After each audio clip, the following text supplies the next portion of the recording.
Hello!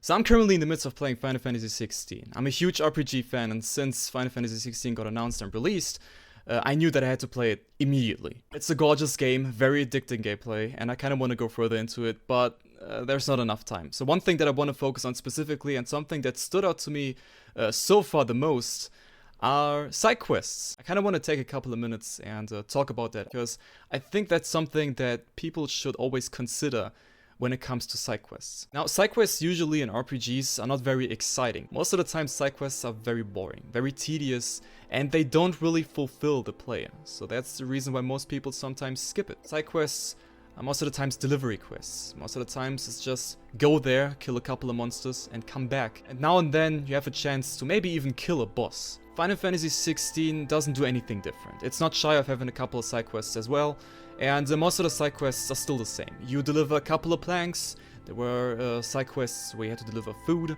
and from time to time, yes, a couple of times you need to kill enemies and get back to the NPC, claim your reward, and you're pretty much done. Side quests most of the times are not just really exciting. They do tell like a little side story, but they don't really contribute anything to the main storyline. It's just a filler. It's just a filler to give people a bit more content so they can enjoy themselves and enjoy the game for a couple of minutes more, longer, a couple of hours maybe even, depending on how many side quests you have. Most of the times though, it's really just a completion thing. Now, there are specific side quests that I want to focus in this game, and I think, and I have a feeling that a couple of people probably missed it, because as I said, some people are really that bored and doing side quests that they just completely skip it, they disregard it, and they just want to get through with the main storyline quest. There were two specific side quests though that actually were really darn good. Those side quests are so far the famous side quest of finding Chloe and the boy that was yelling for help because it was being attacked by a wolf. Don't want to get into those names specifically, but once you travel to this area and you find those specific two quests and you start them, get ready for what I think is pretty much a very, maybe even the best experience in side quests you can experience in this game. Now there's one side quest where you interact with a little girl. The little girl is in the need of help because she lost her pet.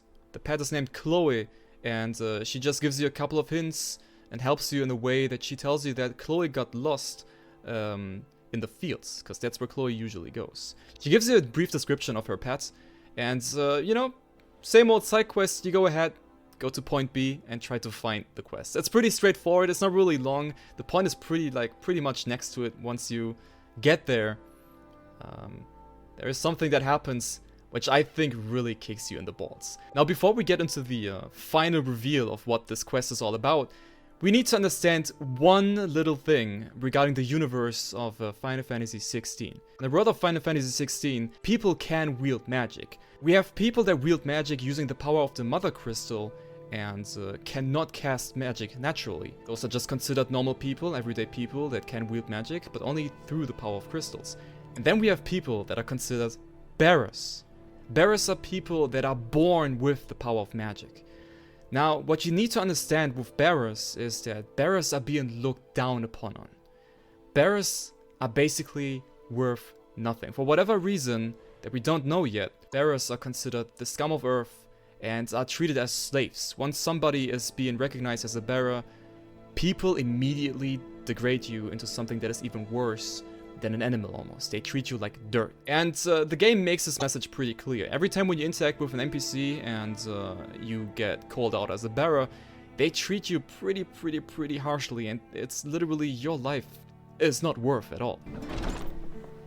Ah, there! Congratulations on the new arrival. And you got the little laddie with you? It was a bearer. The boy I carried for 9 long moons. A bloody bearer. Oh, you poor thing. You gave it to the constables then? Just left it at the garrison, aye. Let them deal with it. I warn you now, I don't sell to your kind, whether you have the coin or not. Where's your master anyway? I can always take it back. You will do no such thing. Your master should cut out your insolent tongue. Had you been the tool of any other man, I would see you clapped in chains. Man. Mixed feelings, really, in this game. Mixed feelings. Very mixed feelings. It's crazy. Bearers are being treated like trash. With that information, you need to understand now in which position bearers find themselves. Now coming back to finding Chloe. Chloe? Is that Chloe? More brown than white. Yeah, there we go. You're not Chloe, are you, girl? Someone napping on the job. Yeah, I think he's dead. I hope they don't mind the interruption. Oh, is he petrified? Oh, is he like... Oh, he's dead for sure. Yeah, he's done. He's done so. The crystal's cursed. The curse. And she's gone. Chloe, I was calling you. Didn't you hear me? What? That was Chloe? You've slept long enough. It's time to go home. Is that all she was to you? A plaything? Do you really not care that she's dead? Wow. She's not dead. She's a rock. The game delivers a message. And while, yes, throughout the playthrough, you notice that bearers are being treated like dirt. But specifically this quest gave the rest. You kind of notice that, holy crap. After revealing what Chloe actually is and after finding out that Chloe is a bearer but was considered a pet by a child, was incredible. Now, you could already imagine where the other quest leads to, and the next quest that follows up with this one completely destroys everything that you've seen. The wolf! It's going to eat me! What? Not if I can help it. It's over. The kick finish! Nice! You weren't supposed to kill Wolfie. You were supposed to die. What? Father will have you whipped for this. Bearers aren't supposed to win. They never win. What? What is this? Your father said you were being attacked. You're not supposed to talk. Yo, these children are assholes! You were only having fun. What? Having fun. Why are you still speaking? Father will hear of this. What the fuck is going on?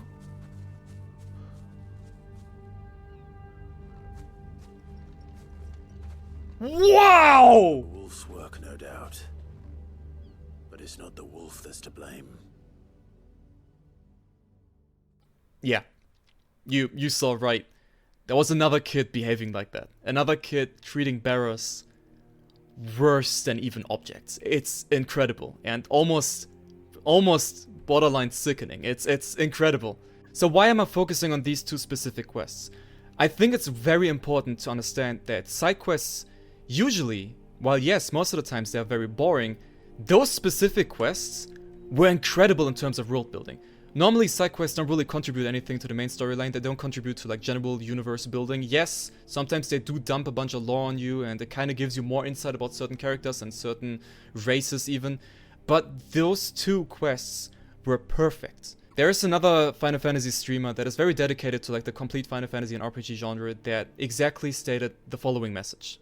This village drives home how much they hate bearers. You know what? Like, look, you know how like when there's like a ton of filler in like any game and then people say, oh, but the lore, the development, it world builds and all that.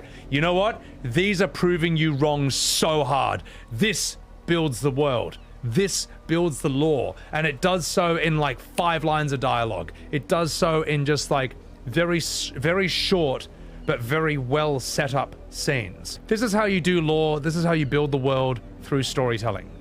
And he is right. That's exactly it. This is how you do side quests. This is how you contribute to the world building. Those two quests gave you an incredible insight on how bearers are being treated, and the message is incredibly strong. But the side quest was not long and tedious, it was straight to the point. And I think this is exactly how you do side quests. It is important to keep them short and exciting, and also very powerful. I really think that Square hit like a very good mark, a good point there. And I really hope to see throughout the game of this, throughout the journey of this game, I really hope to see more like this. I'm still not through, I still haven't completed it yet. The game is amazing and huge to say the least. So I'm really excited to see upcoming side quests. That's all I wanted to mention. I really love those two side quests, and I really hope that if you want to check it out yourself, make sure to talk to those specific two NPCs, start doing the quest, and see where the journey goes. It's an experience. It's an experience. That's pretty much it. Alright. Take care. Have a good one. Bye-bye. Bye-bye.